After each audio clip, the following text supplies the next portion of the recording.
আমরা যারা বিজনেস করি, বিজনেসের কিন্তু আপস অ্যান্ড ডাউনস এটা কিন্তু থাকবেই। অনেক সময় ভালো যাবে, অনেক সময় খারাপ যাবে, অনেক সময় খুব ভালো যাবে, অনেক সময় খুব খারাপ যাবে। এমত অবস্থায় আমরা বেশিরভাগ ক্ষেত্রে হতাশ হয়ে যাই, প্রাইস কমাই দেই, কেনা দামে প্রোডাক্ট বিক্রি করে দেই, অনেক সময় লসের প্রোডাক্ট চাই বিক্রি করে দিতে। তো আসলে এই মেন্টালিটি নিয়ে যারা বিজনেস করছেন তাদের আসলে বিজনেসে আসা উচিত না। বিজনেস একটা সমুদ্র এবং এই জায়গাতে আমরা সাঁতার কাটছি। সুতরাং আমাদেরকে এই রকম পরিস্থিতি পরিবেশ যখন চলে আসবে তখন আমাদেরকে শান্ত হয়ে চিন্তা করতে হবে, আমাদেরকে পথ খুঁজে বের করতে হবে, আমাদেরকে নিত্য নতুন কলাকৌশল অবলম্বন করতে হবে, আমাদের বিজনেসের ইন্টারনাল ডেভেলপমেন্টে এই সময় করে ফেলতে হবে। দেখুন অনেক সময় শুধু সেলস সেলস করতে করতে আমরা কিন্তু ব্যস্ত হয়ে পড়ে ফ্রন্ট ইন নিয়ে কাজ করার জন্য। ঠিক বছরের সবসময় যে সেলস থাকবে এমনটাও না, কিছু সময় একটু ডাল যেতে পারে।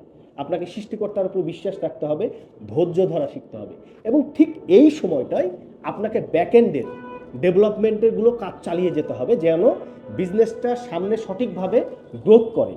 বিজনেসের অনেক সাইড আছে, ইন্টারনাল সাইড আছে, এক্সটার্নাল সাইড আছে, ফ্রন্ট এন্ড সাইড আছে। আপনি শুধু বিক্রি করে দিলেন হলো না, এই সময় তো আপনি আপনার কাস্টমারের খোঁজ খবর নেন, তাদের প্রোডাক্টগুলো সার্ভিসের ব্যবস্থা করেন, তাদের প্রোডাক্টগুলো ঠিকমতো চলছে কিনা একটু ব্যবস্থা করেন, আপনার কাস্টমার ডেটাগুলো তৈরি করেন, আপনি বিজনেসের উইংসগুলো আরেকটু সুন্দরভাবে বাড়ানো যায় সেটা নিয়ে একটু চিন্তা করতে পারেন। এই সময়তে বিজনেসের নতুন নতুন কী কী ইমপ্লিমেন্ট করা যায়, নতুন নতুন কী ফিচার অ্যাড করা যায়, কিভাবে আরও মানুষের কাছাকাছি যাওয়া যায়, আপনার সার্ভিসটা কিভাবে আরও বেগবান করা যায়, এটা নিয়ে আপনারা চিন্তা করতে পারেন। হতাশ নয়, চিন্তা করুন, চেষ্টা করুন, লেগে থাকুন, ইনশাল্লাহ এই দিন থাকবে না। আসসালামু আলাইকুম।